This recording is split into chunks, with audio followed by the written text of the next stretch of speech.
Okay, welcome back. We're back from in-camera session where we discussed identifiable individual staffing, identifiable individuals HR. We approved in-camera minutes.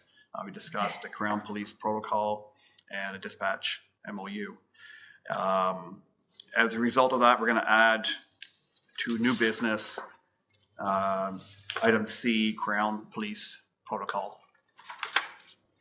Okay, so from our January 17th meeting. Moved by Jen, seconded by Rob. All in favor? That's carried. And moving into business arising from the previous meeting, capital budget approval update. So I'll just take it over from here. Acting Chief Anthony.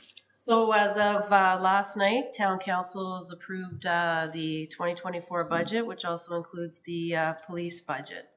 So I actually had, we've gone ahead to order that cruiser.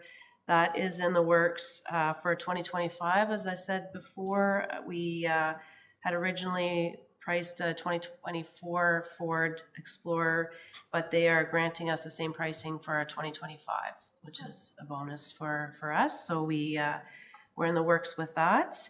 As far as our operating expenses, the Taser 7s, we've actually reduced the pricing in that. I decided for people like myself and other senior members, we don't need the Taser 7. I don't care to be trained on it right now. It's more prioritized for our front line. I'm going to stick with the X2 as well as our other senior staff and court staff that we own them now. So we'll just use those, and that decreased the price of our contract with Axon for that. So quite about $6,000. And the new staff we in turn will get licensing for those, but to prioritize for now, we decrease some of the cost for that. As well as part of the operating, our lease for our computers was also due.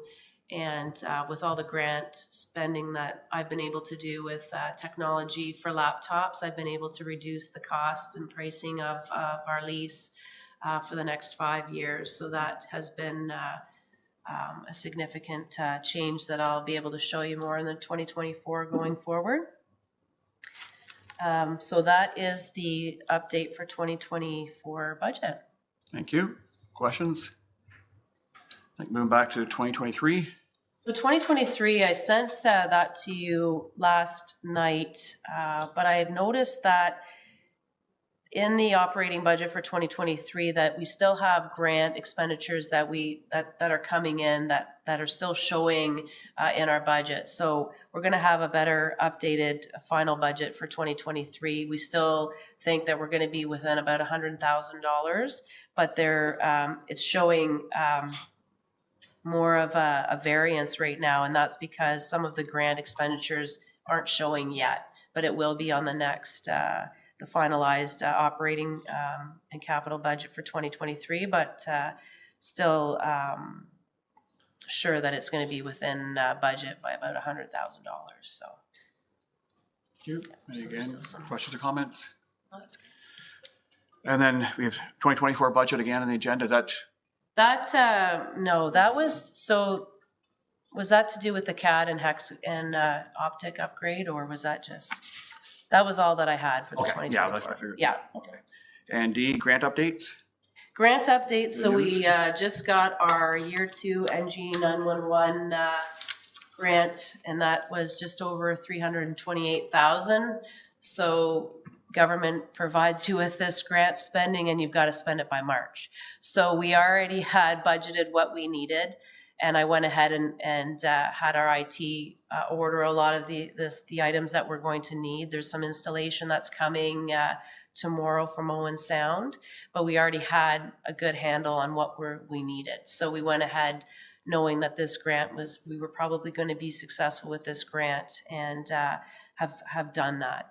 One of the things that I have noticed that is very prohibitively expensive is the mapping for the town. As the town grows, our CAD system doesn't have the mapping for the areas that we have in town, and that's very expensive to do when you're doing the 911 mapping with CAD. The previous chiefs had gotten away with paying for it because it was very expensive to do.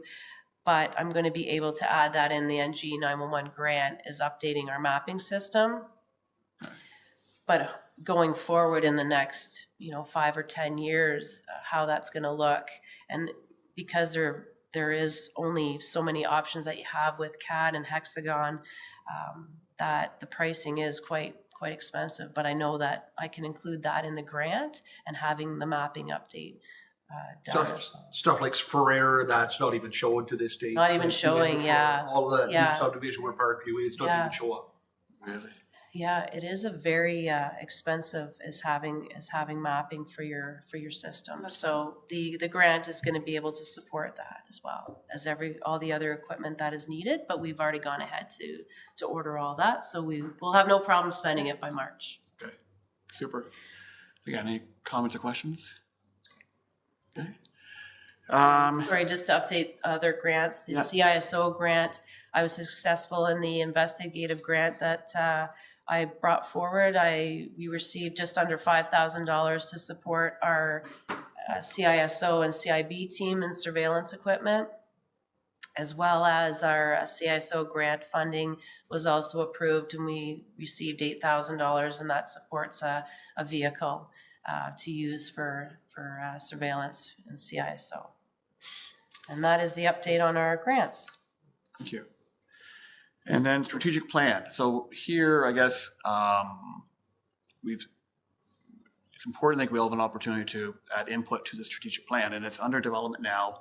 We had really good feedback from stakeholders, from the service, from the community, and that's all being consolidated. And I'm not sure if everyone's had the opportunity to review all that feedback.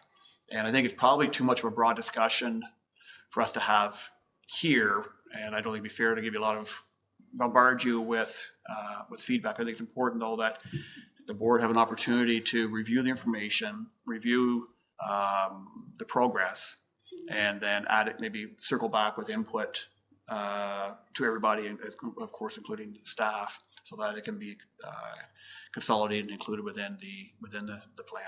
So, do you want to provide us an update on where we're at now? So everything is still in the works of the planning and putting it together. I've got support for that. The goal is to get it done by the end of March, because the new Community Safety Policing Act comes into effect April 1st. And it's a whole other different type of plan. But what we're trying to do is incorporate some of that into this strategic plan for 4 years. So the goal is to get that done by end of March. So working towards that. It's a big undertaking. It is, yeah. And with now, does the requirements of the new act, will that be incorporated into the plan, or is it kind of hard? It's hard to do both, to have it, but I think that we'll be okay with incorporating what the community is looking for, what our staff is looking for, what our community stakeholders are looking for in the plan. And once I have it, hopefully by the end of this week, having even a rough draft I could share with the board to show you your plan for going forward, and certainly provide what information. But it is a working document now, and we've certainly been working on it since before Christmas. So we anticipate that it'll be done by the end of March. Questions or comments? And one thing certainly I think we're planning for anyway, but would be those KPIs. How do we measure the progress that we've made as a service and a board over the 4 years? So look forward to the draft, and then I hope everyone has a chance to sort of delve into it, provide some feedback, and before we get to the final draft. Okay, thank you. Okay, new business. B, we already did A, the election of chair and vice chair. B, the CAD optic update. We did all that. That I was part and parcel with the, Okay. I wanted to explain to you about the mapping and the cost, but it's going to be reflected in our grant funding. So Excellent, thank you. And the item C, we added Crown Police Protocol. So that was something that came through to the chiefs beginning of the year. And it has to do with what's called a Jordan ruling, and is ensuring that police services across the province are getting their disclosure in a timely manner. And one of the opportunities that the Crowns have kind of pushed on the services to ensure that cell block videos from your cruisers, from your cells, are also being downloaded within a 4-week time frame, which is becoming quite a task for our staff to do. So I had asked the board for some part-time support that I could use within our part-time wage to do just downloads only. And that takes away from the staff and sergeants that are doing it right now. We've noticed that it's quite an undertaking to do that. If we've got even 5 people at once in a cell to vet out and download the video, it's been quite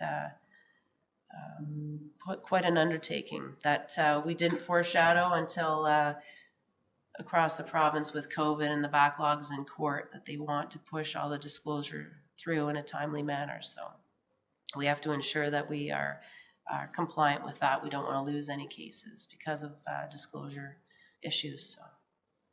Thank you. Yeah. Any comments or questions? We're moving quickly. Manager's report. Okay, so for January, during the month of January, there were 592 calls for service. Some of our noteworthy calls for service was we had 5 assaults, 4 bail violation charges, 1 break and enter, 11 compliance checks that we do, 12 warrants were executed, 22 IPV related cases, 5 sexual assaults, which were higher in numbers than we've seen in a while, and mental health related calls, 38 calls for service with a 3% apprehension rate and a 43-minute wait time, which was the average, one being an hour and a half was the longest. Our uniform patrol, traffic enforcement complaints, and our step target.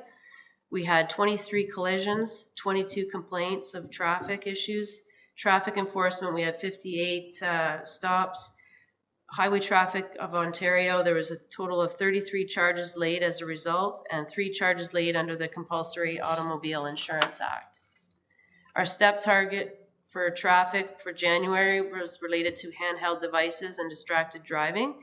As a result, 12 charges were laid in relation to this initiative. Our focus on February is on winter safety driving.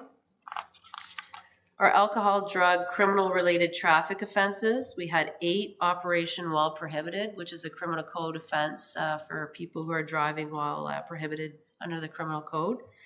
Failed to comply with probation, 1. 2 flight from police officers. 2 failed to comply with undertakings. 1 dangerous operation of a motor vehicle, and 1 with possession of stolen property in the vehicle during the traffic stop. For our proactive patrol, we had 14 hours of foot patrol, 23 hours of school visits, and 35 hours of community service others. Our criminal investigative branch and our CISO, we still have our ongoing investigations into the missing persons files that we're working collaboratively with OPP on. Drug investigation is ongoing. We had an arrest and investigation into a sexual assault that has a publication ban attached to it. They did some trauma-informed training to do with interviewing victims of crime. Search warrants for cell phone data referencing some CDSA investigations.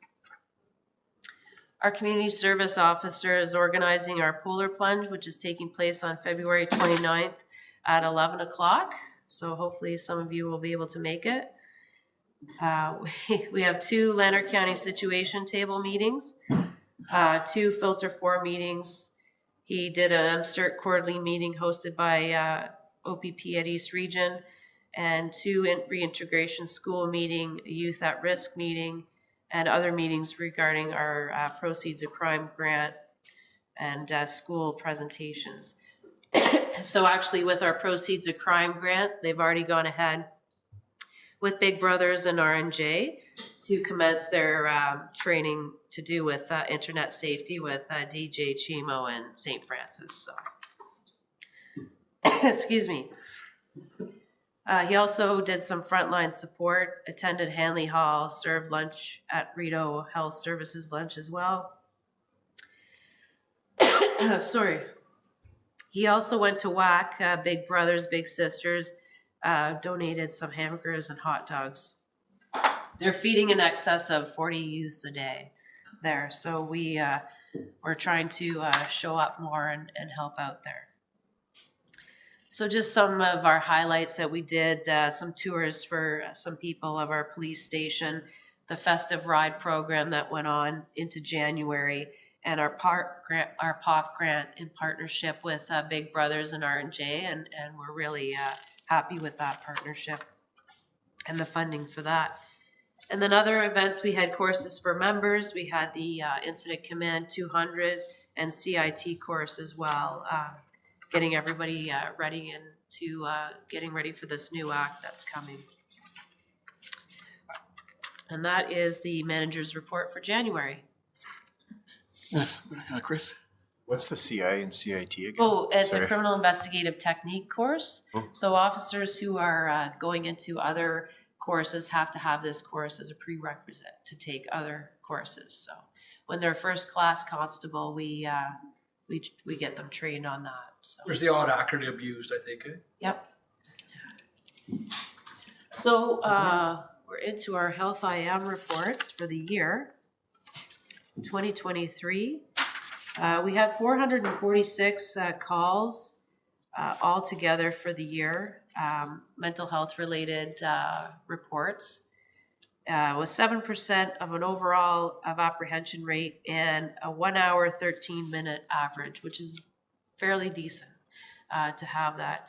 We actually had a 5-hour wait the other day at the hospital, but those are unusual, which is nice to hear because in Ottawa, police are there for 18 hours. That is a lot of resources in the hospital. Waiting time is unbelievable.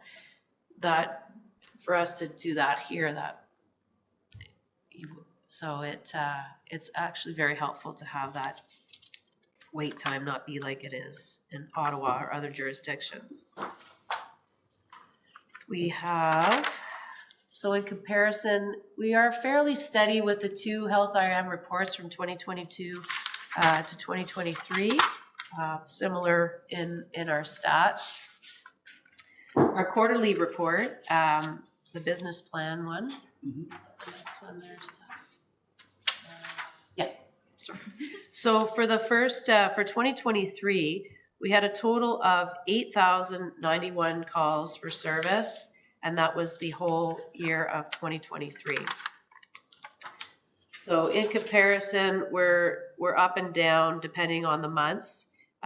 For example, we were a bit higher in October to December. I found that we had some more serious calls for service getting to the end, like I said, and even into January with sexual assaults. Calls have risen. And that's the quarterly reports and the Health IM reports. Okay. Questions? Comments?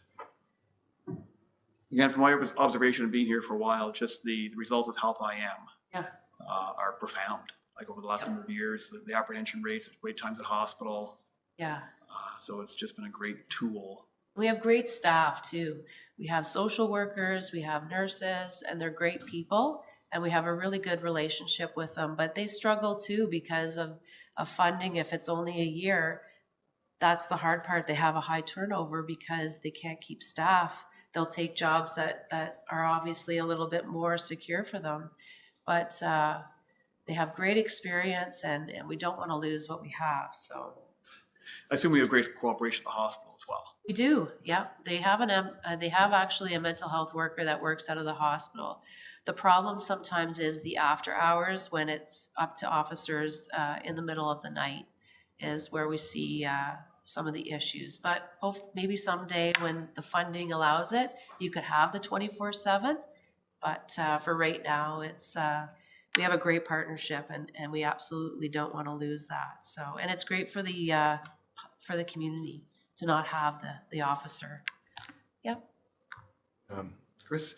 Yeah, I think it's really great to see that the numbers are slightly down from 2022 because I know as more resources with the Health IM and the additional staff and the nursing support, I think cases have been better classified maybe as mental health because the numbers were just going up and up and up. Yeah. And now this is the first time it's come down a little bit. So hopefully it's, it shows a sign of success, but Yeah, yeah, great numbers in that slide, really big success story there. So thank you. okay, thank you. I find it interesting that in the quarterly report, like 1,840 calls for service in 2023, 1,836 in 2022. How good, they're amazingly close. Like that's Yeah, I know. I know. That's I know. apprehension rate. Does that mean how many are taking into custody? Yes. Okay, I just wanted to make sure. I Yeah, understood and that. that's what's helpful having the MCERT training, because you have officers that don't have that training, so they were taking them right to the hospital. Whereas now with social workers and nurses that can talk to them, that can divert the hospital, that's where we're seeing the lesser apprehension rate, because it was higher for us because we didn't have a choice. We were taking them to the hospital, and that not necessarily is where they needed to go. So having them with us, they are able to divert that and talk to them and maybe other resources that'll work for the time being, that they don't have to go to the hospital, that it's not crisis. Real success story. Yes, very helpful. Yeah. Anything further? Okay. I guess date and time for next meeting, March 27th, 8 o'clock. Yeah. Motion for adjournment. Moved by Jan, second by Chris McGuire. All in favor? Guess we're adjourned. Thank you. Putting it in my phone.